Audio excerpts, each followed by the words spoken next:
This is White Plains Week, the weekly roundup of White Plains, Westchester, and world news. With John Bailey, editor and publisher of the daily internet newspaper White Plains Citizen Net Reporter, WPCNR.com. Jim Benneroff, editor and publisher of SuburbanStreet.com and WhitePlains.com. And me, Peter Katz, formerly with NBC, ABC News, and stations from Boston to Los Angeles. White Plains Week, what's happening? Who are the newsmakers? What's in store for the future? The views and opinions expressed on this program are solely those of the participants. White Plains Week is presented on Optimum Cable Channel 76, Verizon Fios Channel 45, and on the internet at whiteplainsweek.com, youtube.com, and wpcommunitymedia.org. Now, White Plains Week. Good evening, Mr. and Mrs. White Plains, Westchester, and the world. John Bailey, Citizen Net Reporter, with Peter Katz, the anchor for all seasons, and Jim Benneroff is on assignment tonight. And right now, we have the headlines. Indeed we do, John, and here are the headlines as we're recording this program. My goodness, 2 days after Valentine's Day. Yes, I'm exhausted after last night's celebrations. Yes, yeah. Anyway, the White Plains School District and its teachers agree on a 3-year contract. Now, this is going to keep the budget increase just about the same as it was last year. The budget going up about $7 million this year. That about right, John? That's the ballpark right now. And the teachers ending up with about 1.5% extra? A year. A year. For 3 years. Yeah. 4.5 overall. County executive asked the legislature for a 1% increase in the county sales tax to balance the budget for the next 2 years. And he has a very interesting way of packaging that request, which you'll hear about. Westchester Biotech signs the first big-time partner, it says it's a big-time partner, to lend credibility to the future North 6 Biocenter project up in Valhalla. Con Edison says its moratorium on new connections to its gas system will go ahead as scheduled in the middle of March. They say they have to go ahead because of safety reasons. And they say devices to save on natural gas will be put in, not by them, but at the expense of property owners. The Business Council of Westchester says the gas moratorium will kill off the Westchester economic recovery. Amazon decides to bail out of building a new headquarters in New York City. Governor Cuomo goes to the White House for a pleading, not a guilty pleading, I don't think, but anyway, a pleading with the president to give New York relief on SALT. You know SALT? That's where they cap the deductions you can take on your federal tax returns for state and local taxes, SALT. So we'll have a video of Cuomo telling what happened when he met with Trump. Refunds are not what they used to be under the tax bill, as people file their federal returns and find out they're getting less in the way of a refund. Which they've been counting on. Yeah. Washington, or they owe more money, yes, which is even worse. Could be. Washington's birthday celebration at Jacob Purdy House takes place this coming Sunday. We understand that George Washington will be there. Well, he's always with us. Or someone who looks like George Washington anyway. Well, Washington is a great, great leader. Well, now to the White Plains Week. Video newsreel March of Time for February the 15th, and that was the scene in the county office building. That's the media room, they call right. it. It's just down the hall from Latimer's office. And big press conference called with plenty of time this time. And Peter, you can tell us all about it. Well, the county executive, George Latimer, has proposed something new. It's called the Westchester County Property Taxpayers Protection Act. Now, that's a mouthful, but here's what it's designed to do. It's designed to raise the sales tax in smaller Westchester communities by 1%, to make the sales tax throughout Westchester the same in big cities, in small towns, in villages, so that when you go to White Plains, you're not going to be paying more in the way of a sales tax to buy something than you would, say, if you went to Hastings-on-Hudson. The act would allow for freezing county property taxes for the next 2 years, fiscal years 2020 and fiscal year 2021. It would allocate 30% of new revenues collected by the sales tax increase to local governments and local school districts to assist in their budgets and their own tax relief efforts, to ensure an annual increase in the county's reserve fund, as well as to end reliance on one-shot revenues and borrowing for operating costs, all while creating this sales tax parity throughout Westchester communities, bringing the rate in line with other counties, including Rockland and Putnam, and cities, including White Plains, Mount Vernon, and New Rochelle. The new county-wide standard rate of 8 3/8% would still be lower than the sales tax that's in effect in Yonkers, in New York City, in Nassau County, and in Suffolk County. The additional 1% sales tax is estimated to bring in $140 million a year in new revenue, 20% of which will be shared with the local municipalities, 10% will be shared with school districts. In exchange for this, Latimer has committed to maintain the county property tax levy for those 2 fiscal years, fiscal year 2020 and 2021, at the same level as it is this year, fiscal year 2019. This tax freeze will help address the expected increases for many residents and taxpayers from the new SALT business that we talked about, where you're going to pay more in federal taxes. Elected officials from various towns and villages gathered yesterday for a news conference to boost the plan. Now, first, Warren Lucas, the town supervisor of North Salem, followed by the mayor of Mount Kisco, Gina Pinich. This is my 29th year on the town board in North Salem. I've been supervisor since 2010, and I've gone through budgets upon budgets. And when this originally came forward many years ago, when we were sharing in part of the sales tax with the county, it was an absolutely huge difference to my town, and it was many years that we were able actually to stay at the same tax level without increasing taxes. And I would hope that this would do the same thing. There's very few places to get money from, right? It's real estate taxes, it's fees, and it's some type of consumption tax. And as the county exec laid out, municipalities like towns are not allowed to go forward and do that in sales tax.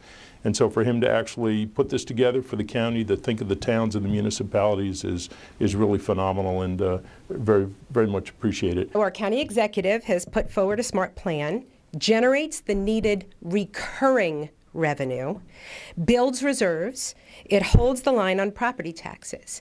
And in this proposal, he's giving part of it back to our local municipalities for us to get recurring revenue so that we can work to hold the line on property taxes.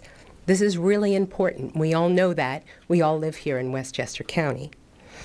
So we've got municipal leaders from across the county here standing in support.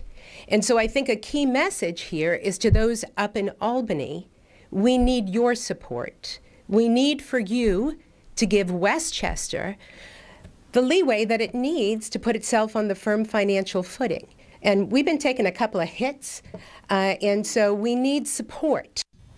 Well, this is a very clever way of packaging. It's a smart move to package a tax increase in a way that it promises a tax decrease or at least tax stabilization. Yeah, so I asked whether what he would do after the 2 years, and he said, well, we'll probably raise the budget then because they'll have lots more revenues.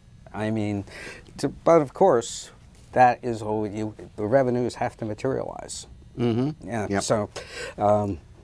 And of course, this is going to require some legislative action. Albany can't stand in the way of doing this, mm-hmm. and certainly down here at a local level, I think with the Democrats in control of the County Board of Legislators, this will get a good deal of support at that level. And I would bet he already has an okay from the powers that be. Otherwise, he wouldn't make such a big deal of this. Very, very smart way of doing this. But it's a direct and he's going to use it to also eliminate the one-shot idea on selling the county center parking lot. He's going to eliminate it, that's for sure, and he's going to use the revenue for surcharge relief, tax refunds. When word of this first started circulating, there was some miscomprehension of this and misunderstanding in that sales tax in the cities, such as White Plains, would not be increasing. The increase would apply only to the smaller villages and towns. So White Plains will not be hurt. Right, White Plains won't be hurt. Other cities won't be affected. Well, let's cross our fingers. Yeah. Yes. But this was recommended by the auditors last year. Yeah, to do something Just like the financial this is not situation. New. Yeah. And there's something else going on which can really affect the big cities where development is taking place, and that is Con Ed's gas moratorium. Now, John, this week you talked to Con Edison, and they told you, in essence, that despite all of the hoopla about it, they're just going ahead with their moratorium in the middle of March. Bob McGee of Con Edison, their spokesman, said that it is firm, it is going on as scheduled, and I asked him about details, whether Con Ed would arrange a list of homes and businesses they felt would be good candidates, and no, that is going to come from the Westchester County Association. And I also asked him whether or not they would recommend and aid the property owners in picking a system to replace the need for gas. Said, no, you have to go to a website and work through NYSERDA, which you'll see on my website. You know, the idea, I mean, Con Ed's is saying we just don't have the gas to keep supplying new customers. Now, the Public Service Commission, of course, which in theory is the ruling body, they're the king in the situation in theory. Yeah, they gave them $223 million last week. Yeah, they're supposed to come out with a report on this, but their report is scheduled to come out in July, which is after Con Edison puts the moratorium into effect. What's the point? Yeah, so what's the point of a report? Anyway, as they have to do, they held a public hearing in preparation for their report, and it was here in White Plains. It was at the public library on Wednesday of this past week, and there were two sessions, one in the afternoon and one in the early evening, while most people were still commuting home from work, I might add. Now, one of the speakers was Westchester County Executive George Latimer. It's unfair for residents of all income levels to be denied the opportunity to sign up for gas services. There's the negative impact on new businesses, as we've said. The county government is willing to engage with the PSC and engage with Con Edison and any other stakeholders to address demand-side management, gas energy efficiency, any beneficial electrification.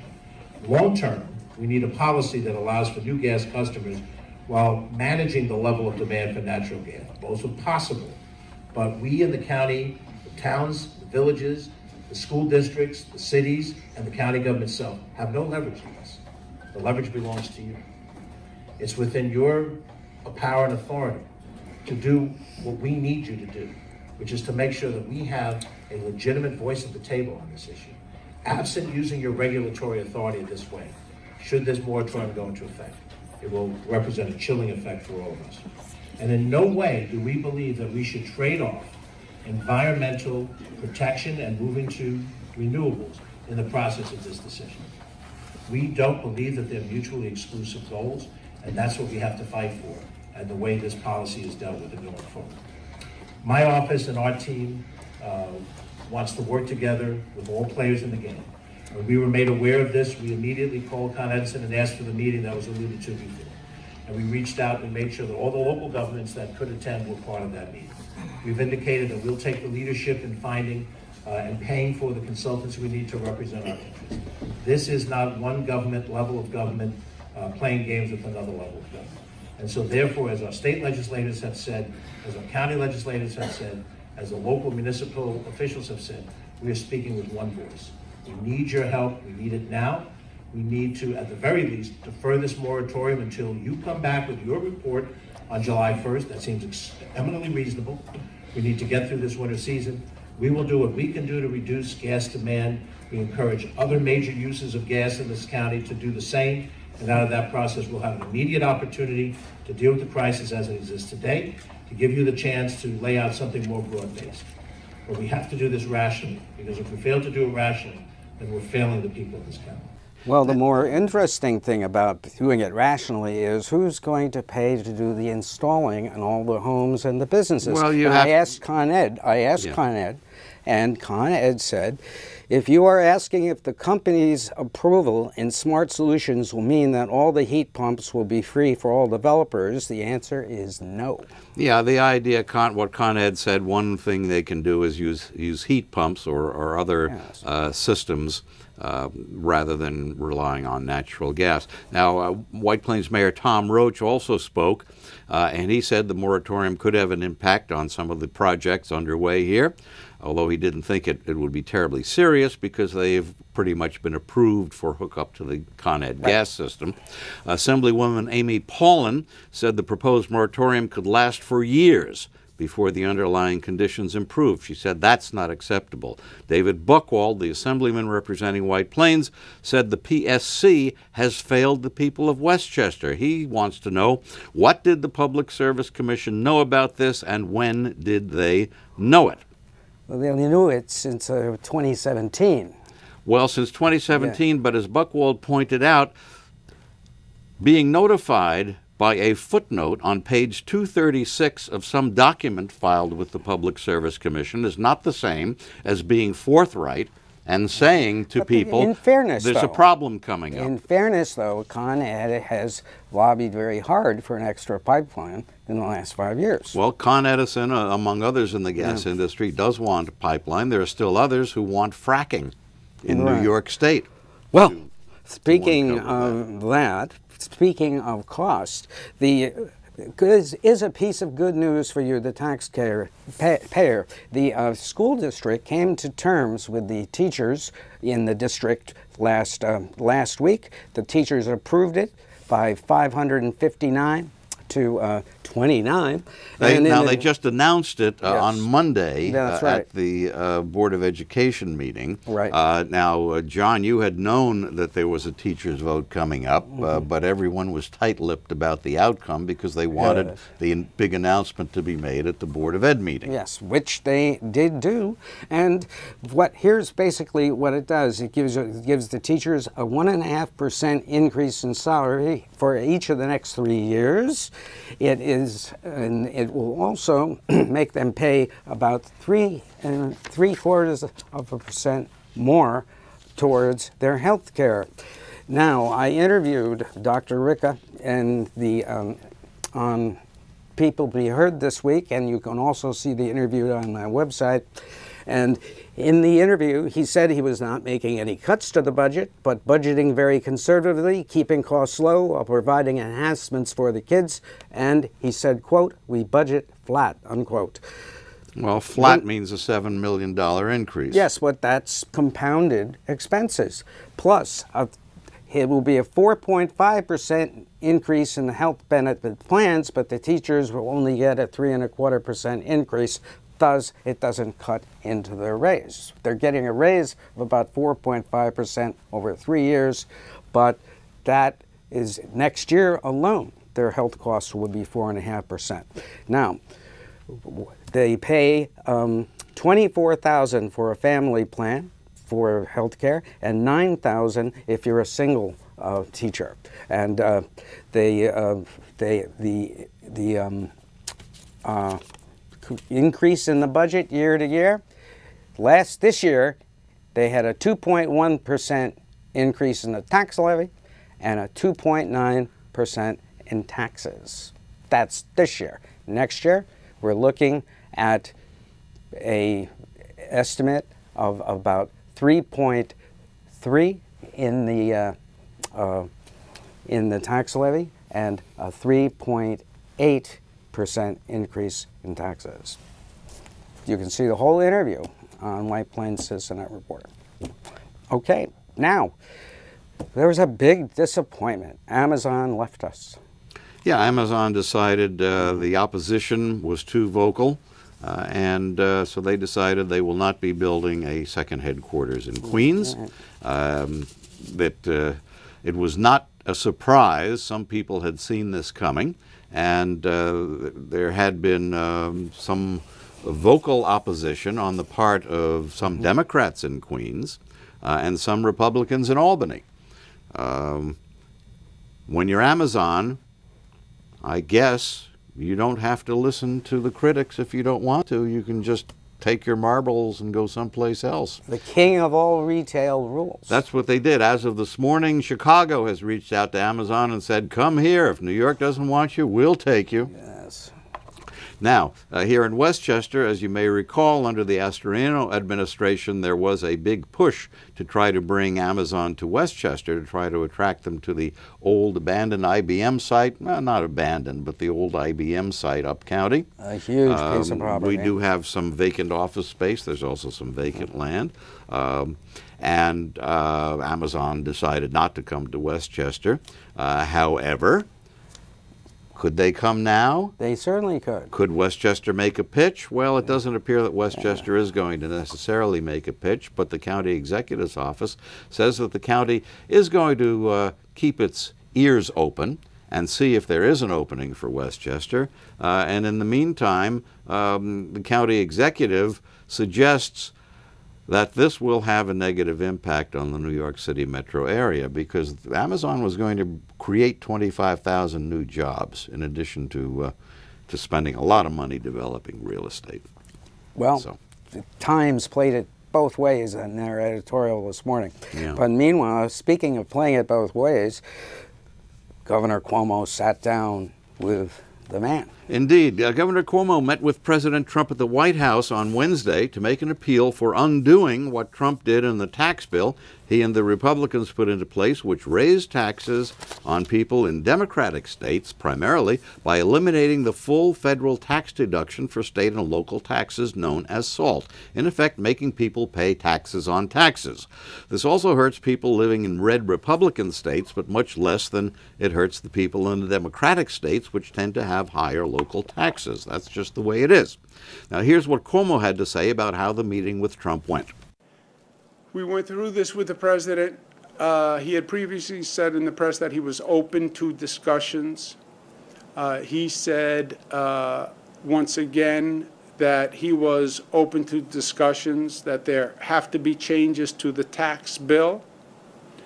And if there have to be changes to the tax bill, he would like to see an overall package, an overall transaction that we could work out, because he recognized the issue. And he said that he has been hearing about the issue. So Lawrence Kudlow was in the meeting. He's the chief economic advisor. And we said that we would follow up. He knows New York, Mr. Kudlow. And we went through the numbers, and we will be having those follow-up meetings. In the meantime, I'm going to be starting a nationwide campaign to make sure people understand this. It's complicated, it's detailed, it's also devastating. I've spoken to Governor Baker in Massachusetts, I've spoken to Governor Newsom in California. I'm going to be speaking to all the governors. I'm the policy chairperson of something called the Democratic Governors Association. I want to get it on their radar screen. I've been talking to our congressional delegation, other Congress people. I'm going to go back to Washington to meet with Speaker Pelosi. And my position is very simple. They did this when they controlled the Congress, the Senate, and the White House. It was a gross injustice. The Democrats now control the Congress. They should not do anything of any significance until the Republicans right this wrong. And this should be one of their top priorities.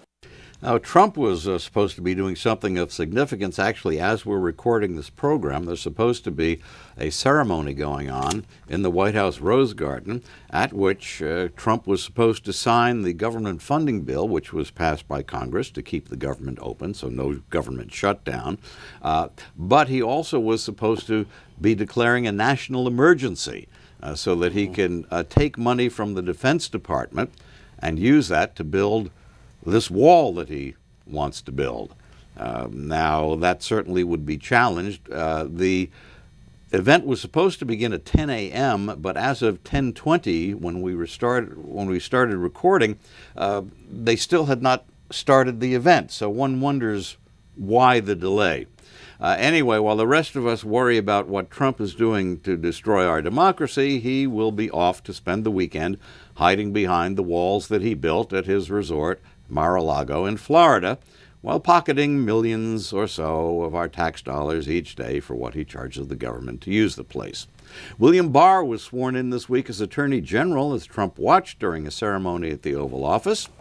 Deputy FBI Director Andrew McCabe, in an interview to air on 60 Minutes this coming Sunday, said there were high-level discussions within the Trump Justice Department about using the 25th Amendment to remove Trump from office. When Trump held a rally in El Paso, Texas this week, there were 6,500 people inside of the arena to see him. Across the street, at an outdoor rally taking place at the same time, El Paso police estimate that 8,000 people showed up to hear prominent Democrat Beto O'Rourke. In this morning's Washington Post, Pulitzer Prize-winning Post columnist Eugene Robinson writes, and I will quote from some of what he wrote, "We have a national emergency, all right," referring to what Trump may be doing at the White House as we're recording this. But Robinson says, its name is Donald Trump, and it is a force of mindless, pointless disruption.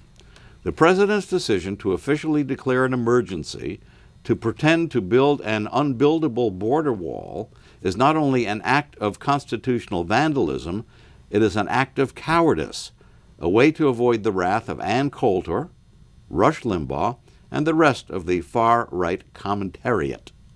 It is an end run around Congress and as such constitutes a violation of his oath to preserve, protect, and defend the Constitution of the United States, which gives Congress, not the President, the authority to decide how public money is spent. It does not give Trump the right to fund projects that Congress will not approve. Authoritarian leaders do that sort of thing. The puffed-up, wannabe strongman now living in the White House is giving it a try. So says Eugene Robinson, Pulitzer Prize-winning Washington Post columnist in this morning's Washington Post. Strong words. Now, speaking of presidents and speaking of constitutions, they're going to be honoring that sort of thing this coming Sunday right here in White Plains. Yes. And that's a birthday party for George Washington. Now, Monday, of course, is President's Day, right? Right. But on Sunday, it will be George Washington's birthday party. Yeah. I don't think they'll be chopping down a cherry tree, but they will have the pomp and ceremony of raising the flag. From the past. It's at the Jacob Purdy House in White Plains, on 60 Park Avenue in White Plains, from 1 to 3 p.m. on Sunday. Free birthday cake. Everyone's invited. No admission charge. They do this every year. That's a picture of a previous year that we see. Also this week, a passing worth noting here in Westchester. Leonard Spano, you may remember that name. Leonard Spano, for many years he was a county legislator representing Yonkers. He served from 1971 through 1993. He then became Westchester County Clerk from 1994 through the year 2005. Leonard Spano passed away. Leonard Spano raised 16 children. The Spano family, I think they're all legendary in government now, aren't in they? Yonkers. Yes. John Bailey, Peter Katz for White Plains Week, and Jim Beneroff. Good night. This has been White Plains Week, news and commentary about White Plains, Westchester, and the world. The views and opinions expressed on this program were solely those of the participants.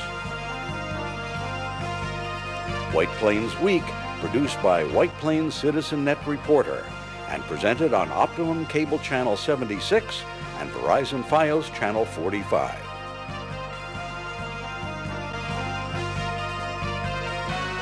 You may view White Plains Week anytime on the internet at whiteplainsweek.com, youtube.com, and wpcommunitymedia.org.